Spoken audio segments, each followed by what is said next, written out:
चलो। Hello students, welcome to Vidya classes. आज की क्लास में हम लोग इकोनॉमिक्स के चैप्टर को और आगे कंटिन्यू करेंगे। पिछले क्लास में हम लोग डिमांड स्टार्ट किए थे, तो आज हम लोग उसको आगे चलिए फर्दर कंटिन्यू करते हैं। देखिए, आज हम लोग पढ़ेंगे factors affecting demand.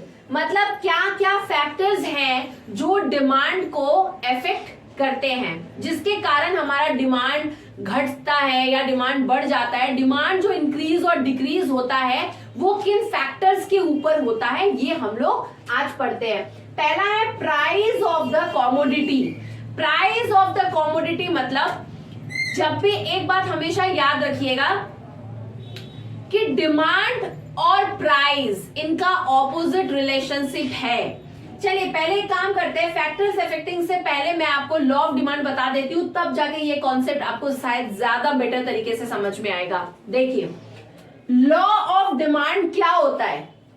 Law of demand क्या बोल रहा है? The law of demand states that other things remaining equal, the quantity demanded of a commodity increases. यहाँ क्या बोल रहा है? Quantity demanded of a commodity increases when its price falls। मतलब जब भी किसी भी सामान का दाम, प्राइस फॉल कर जाएगा, कम हो जाएगा, तो उस प्रोडक्ट का जो डिमांड है वो बढ़ जाएगा। फॉर एग्जाम्पल, सपोज करिए अगर पनीर 300 रुपीज केजी है, तो अगर आपके घर में आप per month 5 KGs paneer purchase करते हैं, लेकिन अगर पता चल जाए कि पनीर का प्राइस 300 केजी से लेकर के पर केजी वो हो गया है 200, तो क्या हो जाएगा? 5 केजीज की जगह अब आप हो सकता है तो 7 केजीज खरीदना चालू कर दे, 8 केजीज खरीदना चालू कर दे। तो जब भी किसी भी सामान का दाम घटता है, प्राइस फॉल करता है, तब उस चीज का क्वांटिटी डिमांडेड बढ़ जाता है, ये याद रखेंगे। और ठीक इसका ऑपोजिट में आप आ जाइए, जब भी हम लोग देखेंगे कि किसी भी चीज का प्राइस इंक्रीज कर गया, अभी मालूम हो जाए आपको 300 केजी पनीर की जगह पनीर 500-600 रुपीज केजी हो चुका है, तो पहले 5 केजी खरीदते थे, अभी भी क्या 5 केजी पनीर खरीदेंगे पर मंथ? नहीं, अभी क्या हो जाएगा, आप 5 केजी से कम करके 3 केजीज में आ जाएंगे। उसकी जगह दूसरा सामान खरीदने लगेंगे खाने के लिए और पनीर का कंजम्पशन कम कर देंगे। क्यों? क्योंकि उसका प्राइस बढ़ गया। तो हमेशा याद रखेंगे, डिमांड में क्या होता है? डिमांड में क्या होता है? प्राइस और क्वांटिटी डिमांडेड, प्राइस और क्वांटिटी डिमांडेड इनका ऑपोजिट रिलेशनशिप होता है। प्राइस और क्वांटिटी डिमांडेड का ऑपोजिट रिलेशनशिप होता है। इस देखिए ऊपर एक चीज मैं आपको दिखाती हूं, यहां पे लिखते हैं, प्राइस जब हमारा इंक्रीज करेगा तो हमारा डिमांड क्या हो जाएगा? डिक्रीज करेगा। ऑपोजिट एरो, प्राइस का एरो ऊपर है तो डिमांड का एरो नीचे हो जाएगा। ठीक ठीक दूसरी तरफ उल्टा, प्राइस अगर नीचे एरो है तो डिमांड का एरो ऊपर हो जाएगा। मतलब जब प्राइस इंक्रीज होगा डिमांड कम हो जाएगा। इधर आ जाइए, जब प्राइस कम हो जाएगा तो डिमांड बढ़ जाएगा। हमेशा याद रखेंगे, प्राइस और क्वांटिटी डिमांडेड के बीच में इनवर्स रिलेशनशिप है। प्राइस और डिमांड के बीच में इनवर्स रिलेशनशिप है, ऑपोजिट रिलेशनशिप है। दोनों एक दूसरे के ऑपोजिट काम करते हैं। क्लियर हो गया? क्लियर हो गया। अगर आपको पता चल जाएगा कोई टी शर्ट का दाम अगर 500 रुपीज करके है तो आप एक खरीदेंगे, लेकिन आपको मालूम हो जाए कि वही टी शर्ट 250 में मिल रहा है या 300 में मिल रहा है, तो उसकी जगह आप 2 खरीदोगे, 600 में 2 लेके आओगे। मतलब जब प्राइस ज्यादा था, आपका डिमांड कितना था, आप 1 टी शर्ट खरीद रहे थे, लेकिन वही price 300 rupees per T shirt हो गया तो 2 परचेस करने लगे, क्वांटिटी डिमांडेड बढ़ गया। तो when price increases quantity demanded falls, but when price falls quantity demanded increases. This is the law of demand. यही हमारा लॉ ऑफ डिमांड है। लेकिन हर एक टाइम पे, हर एक कंडीशन पे ये काम नहीं भी करता। ऐसा बहुत सारा सिचुएशंस है, वो हम लोग पढ़ेंगे एक एक करके बाद में। अभी देखिए, अभी हम लोग पढ़ेंगे फैक्टर्स अफेक्टिंग डिमांड। मतलब क्या क्या फैक्टर्स हैं जो डिमांड को अफेक्ट करते हैं। पहला है प्राइस ऑफ द कमोडिटी। अभी हम लोग पढ़ के आए कि किसी भी कॉमोडिटी का प्राइस के ऊपर में डिमांड बढ़ेगा या घटेगा वो डिपेंड करता है। ये पहला हम लोग क्लियर हो चुका है हमारा लॉ ऑफ डिमांड के वजह से। Number 2, income of the consumer. Consumer के इनकम के ऊपर भी डिमांड डिपेंड करता है। अब आप बोलेंगे कैसे? अगर हम लोग देखेंगे कंज्यूमर्स का अगर इनकम बढ़ जाएगा तो किसी भी सामान का उनका क्वांटिटी डिमांड भी क्या हो जाएगा, वो भी बढ़ जाएगा। अगर किसी पर्सन का पर मंथ 15,000 इनकम था और वो हर दिन 1 केजी पर 1 लीटर करके दूध अगर वो परचेज करता था मान लीजिए, लेकिन अगर 15,000 से उसका इनकम अगर 30,000 हो जाता है तो क्या हो जाएगा, वो पर डे क्या 1 लीटर दूध ही परचेज करेगा, मिल्क परचेज होगा? नहीं। तो क्या हो जाएगा, मिल्क का परचेज वहां पे हो सकता है 1 केजीज की जगह 2 केजीज हो जाए, 1.5 लीटर हो जाए, 2 लीटर हो जाए। तो पहले अगर हम 1 लीटर परचेज करते थे तो अभी हम कितना परचेज करेंगे, ज्यादा परचेज करेंगे। क्यों ज्यादा परचेज करेंगे? क्योंकि हमारा सैलरी भी इंक्रीज हो चुका है। तो हमेशा याद रखेंगे जब भी कंज्यूमर का इनकम अगर इंक्रीज करेगा तो क्वांटिटी डिमांडेड भी इंक्रीज करेगा। अगर कंज्यूमर का इनकम कम हो जाएगा तो उसका डिमांड भी किसी भी कॉमोडिटी के लिए कम होगा। अरे भैया जो 15,000 कमाता था अब अगर वो 10,000 उसकी सैलरी हो गई, 8,000 हो गई, वो नहीं ले पाएगा पर 1 लीटर करके दूध, वो हाफ लीटर मिल्क परचेज करेगा पर डे, है ना। तो हम क्या देख रहे हैं, इनकम बढ़ जा रहा है तो क्वांटिटी डिमांड भी बढ़ जा रहा है। और हम देख रहे हैं अगर इनकम घट जा रहा है कंज्यूमर का तो क्वांटिटी डिमांड भी हमारा घट जा रहा है, वो भी फॉल कर रहा है। लेकिन ऐसा बेसिकली नॉर्मल गुड्स के लिए होता है। लेकिन अगर इंफीरियर गुड्स हो, इंफीरियर गुड्स मैंने पिछले वीडियो में बताया हुआ इसका डेफिनेशन कि क्या होता है, उस केस में क्या होगा, इनकम बढ़ जाएगा तो इंफीरियर गुड्स का डिमांड बढ़ेगा नहीं, ये याद रखेंगे, ठीक है। उसकी जगह हम कुछ और लेना पसंद करेंगे। इंफीरियर गुड्स के केस में ये हमारा सेम केस नहीं आता। दूसरा, consumers taste and preferences. Consumer का टेस्ट एंड प्रेफरेंसेस के ऊपर बहुत ज्यादा डिमांड डिपेंड करता है कि कंज्यूमर का अभी जो टेस्ट एंड प्रेफरेंसेस जैसा है उसके अकॉर्डिंगली उसका डिमांड होगा।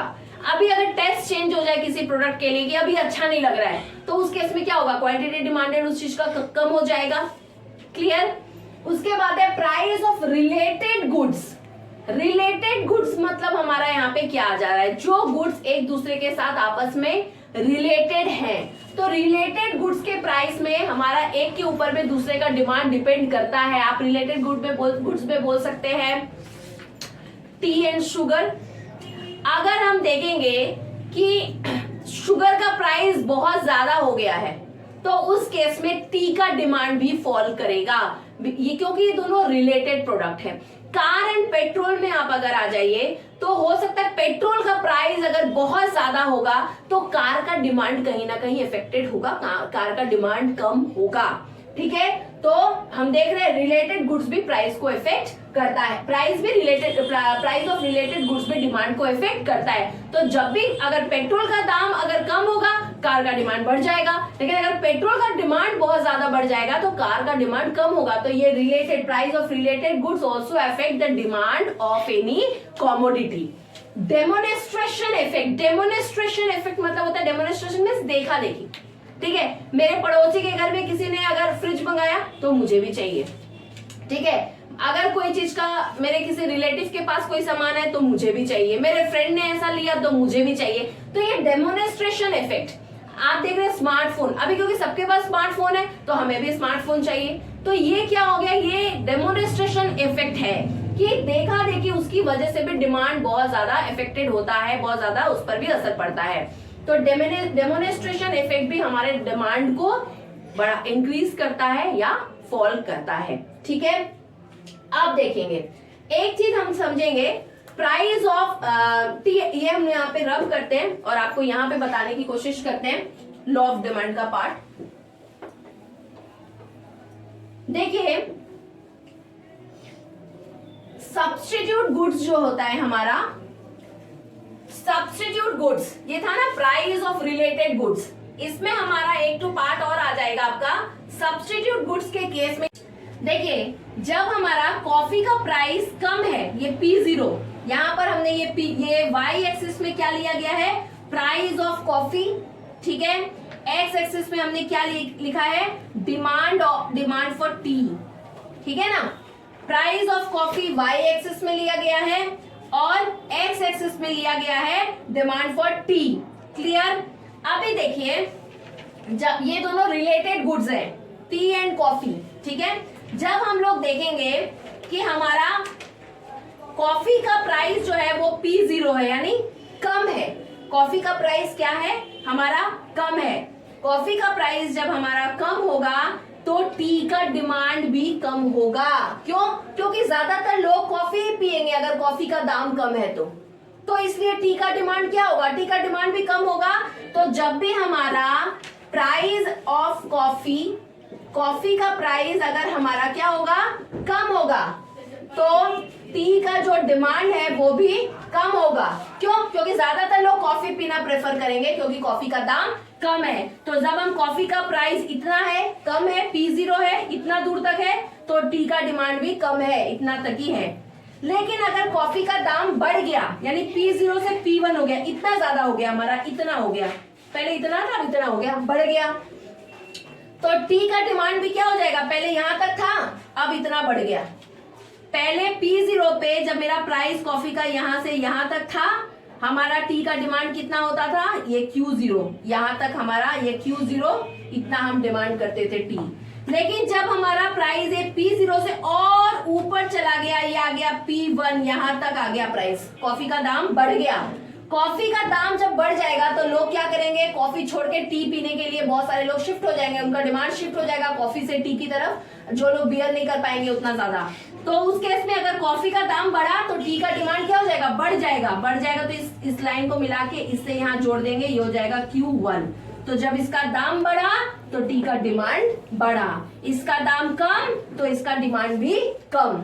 सिंपल बात है। अगर कॉफी का दाम ज्यादा होगा तो लोग क्यों लेना चाहेंगे, कॉफी नहीं पिएंगे, हर किसी के लिए कैपेबल नहीं है कॉफी का, लोग या कम पिएंगे, पहले जितना पीते थे उससे कम पिएंगे, ठीक है। तो यहाँ पे हमको क्या समझ में आया, कॉफी का दाम कम होगा, टी का डिमांड भी कम होगा। कॉफी का दाम ज्यादा होगा तो टी का डिमांड भी ज्यादा होगा। यहाँ पे इनका कैसा रिलेशनशिप है, ये पॉजिटिव रिलेशनशिप शो कर रहा है। तो जब हम इन दोनों का ये जो पॉइंट और ये पॉइंट, इन दोनों को मिलाते हुए एक ये कर्व बनाएंगे तो ये देख रहे हैं KL मैंने नाम दिया है, तो हमारा इस तरह का डिमांड कर्व बनेगा, जो कैसा स्लोप है, पॉजिटिवली स्लोप है, यानी ऐसे ऊपर की तरफ हमारा ये स्लोप कर रहा है। क्लियर? ऊपर की तरफ जब हमारा ऐसे नीचे से ऐसे ये ऊपर की तरफ इस पॉइंट को मिलाते हुए जाएंगे, इसको हम लोग पॉजिटिवली स्लोपिंग कर्व बोलते हैं। तो ये रहा हमारा कर्व। अभी एक चीज हम आपको बताते हैं, डिमांड कर्व कैसे बनता है। वो जो हमने आपको लॉ ऑफ डिमांड पढ़ाया था, उसी का हम अभी कर्व बताने के लिए जा रहे हैं।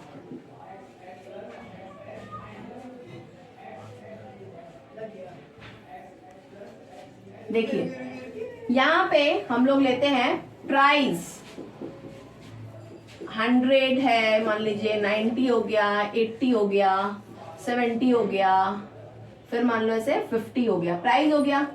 ये ले लेते हैं क्वांटिटी डिमांडेड, मतलब जब 100 रुपया दाम था तो क्वांटिटी डिमांडेड है 1। मान लो ये क्या चीज का क्वांटिटी डिमांड है, मान लो ऑरेंज का है, मतलब जब 100 केजी में है, मान लो केजी में, हाँ, तो जब 100 रुपया करके ऑरेंज था तो हम 1 किलो ऑरेंज खरीदते थे।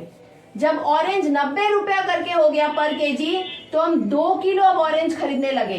जब 80 रुपए किलो ऑरेंज हो गया तो हम 3 किलो ऑरेंज खरीद रहे हैं। जब 70 रुपए किलो और कम हो गया ऑरेंज का दाम तो हम 4 किलो करके ऑरेंज खरीदने लगे। जब 50 रुपया करके ऑरेंज का दाम हो गया तो हम 5 केजी करके ऑरेंज को खरीदने लगे। क्या देख रहे हैं, दाम ज्यादा था, डिमांड कम। यही है हमारा लॉ ऑफ डिमांड। दाम कम होते जा रहा है, यहाँ डिमांड हमारा ऑरेंज का बढ़ते जा रहा है। इसको ग्राफ में कैसे दिखाएंगे, ये देखो ग्राफ में,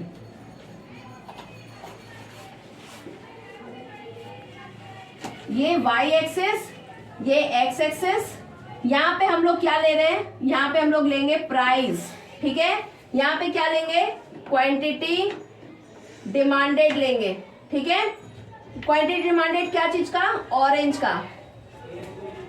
अब देखो ये क्या हो गया 100, ये हो गया 90, ये हो गया 80, ये हो गया 70, ये 50। हमने यहाँ पे प्राइस प्लॉट कर दिया यहाँ से देखकर, ठीक है।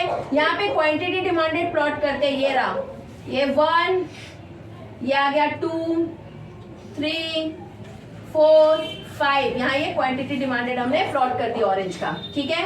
अब क्या करेंगे, जब 100 दाम प्राइस है तो हम 1 केजी करके ऑरेंज खरीद रहे हैं, तो मिलाएंगे इसको। 90 दाम है तो हम 2 किलो करके खरीद रहे हैं, 90 से 2 केजीज आ जाएगा।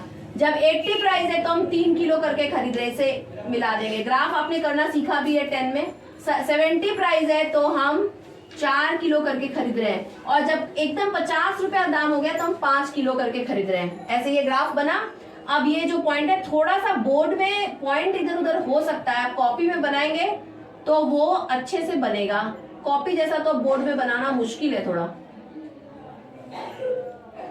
तो ये आ गया आपका डी, ये हो गया हमारा डी डिमांड कर्व। तो ये कैसा कर्व है, ये डाउनवर्ड स्लोपिंग है। ये क्या है,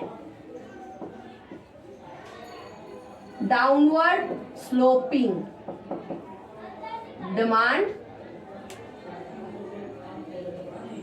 कर्व।